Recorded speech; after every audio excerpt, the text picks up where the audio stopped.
Olá, leitores! Nós somos o podcast Resumo em Café, e aqui o papo é sobre os livros mais marcantes. Tem episódio novo toda segunda, quarta e sexta, sempre ao meio-dia. Então prepara o café quentinho e vem com a gente mergulhar nessa conversa com spoilers, cheia de reflexões e muito amor por leitura.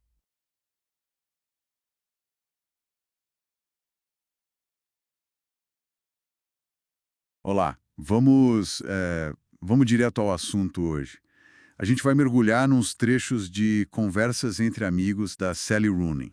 Isso, a ideia é olhar de perto as vidas da Frances, que narra tudo, da amiga dela, Bob, e daquele casal, a Melissa e o Nick. Exato. E o foco é nessas relações que são bem complexas e como a Frances se vê, sabe? E como ela vê o mundo em volta dela lá em Dublin. E esses fragmentos são ótimos para isso, né? São tipo umas fotos bem íntimas, cheias de coisinhas não ditas, tensões, principalmente pelo olhar da Frances. É, ela navegando naquilo tudo. Bom, vamos começar por aí mesmo, pelas relações. A dinâmica Frances e Bob. Nossa, é muita coisa junta. Muita. Ex-namoradas, parceiras de palco, né? Fazendo spoken word. Tem uma cumplicidade ali. Sim, tipo a Bob cuidando da Frances, doente. Isso é forte. É forte, mas ao mesmo tempo tem uma rivalidadezinha, né, uma competição que não se fala. Por atenção, talvez? Pode ser. E tem aquela conversa delas sobre amor, capitalismo. Já mostra o tom, né?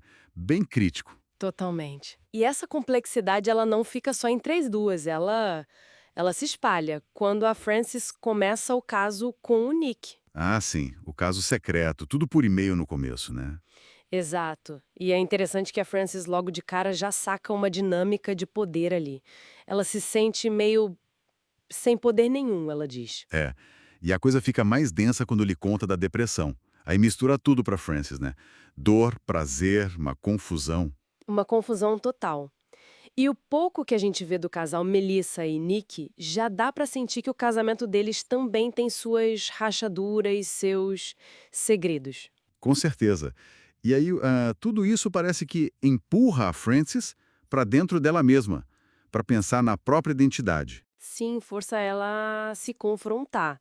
Ela se diz comunista, mas fica ali meio desconfortável, meio atraída por aquele mundo da Melissa e do Nick, da gente rica, como ela fala. Essa ambivalência é muito presente. E a insegurança dela como escritora. Isso aparece bastante. Aparece. E a relação com o corpo, né?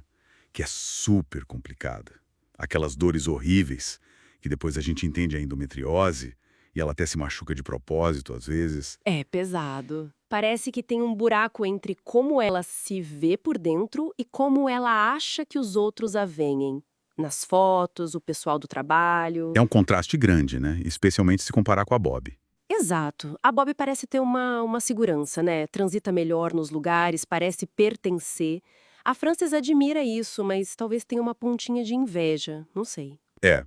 Enquanto a Frances está ali analisando tudo na cabeça, a Bob age mais, se posiciona. Isso. E a Rooney usa essa diferença para mostrar bem as inseguranças da Frances e para fazer umas críticas sociais bem afiadas sobre classe, sobre aquele meio artístico ali. Falando em análise interna, essa luta da Frances parece muito ligada a como a comunicação funciona. Ou não funciona, né? Ah, sim. A comunicação é chave. Os e-mails, as mensagens. São quase personagens também, né? Começa um caso com o Nick, mas depois. Depois vira um palco pra dor. Tipo aquele meio da Melissa. Nossa! Nossa, e tem o não dito também, né? Os silêncios. A Frances que não pergunta da Melissa pro Nick. Super estratégico, né? E as consequências de contar ou de esconder são enormes. O Nick que conta pra Melissa o e-mail e a própria Frances escondendo a doença há tanto tempo. Esconde até da Bob no começo, né? Pois é, mostra muito essa dificuldade dela de falar o que sente, o que precisa, mesmo sendo tão analítica para outras coisas. Uma inteligência que não se traduz em abertura emocional, talvez. É por aí. E a dor física nesse cenário todo quase parece um reflexo, né? Um espelho desse sofrimento emocional que ela não consegue botar pra fora direito. Então, resumindo esses pedaços que a gente viu, fica essa imagem de uma teia, né? De desejos, de medos, de conexões que são bem frágeis. Isso. A gente acompanha a Frances tentando achar um lugar para ela, lidando com dor física, dor emocional, no meio dessas relações que são um desafio constante. É uma exploração bem crua da vulnerabilidade, eu acho. Esses trechos fazem a gente pensar muito sobre intimidade, sobre como o poder age ali quietinho nas relações. E como a gente se vê, né? Como nossa autoimagem é moldada por isso tudo, pelas relações, pela dor. Exatamente. E pela forma como a gente lida ou não lida com as nossas próprias fragilidades. Bom, fica então aquela provocação final, né? Para quem está ouvindo, pensar junto. Até que ponto será que essas dinâmicas de poder, essas coisas não ditas, moldam as nossas relações mais íntimas? Boa pergunta. E como será que a nossa relação com a dor, seja ela física ou emocional, pode mudar a forma como a gente se percebe, como a gente se entende no mundo? Curtiu o episódio? Então compartilha com outros leitores apaixonados como você. Segue a gente nas redes. @Resumo e Café no Instagram e TikTok. No YouTube e Spotify, procurar por Resumo e Café. Deixa o like, comenta o que achou e indica um livro pra gente trazer nos próximos episódios. Aqui, a leitura sempre continua.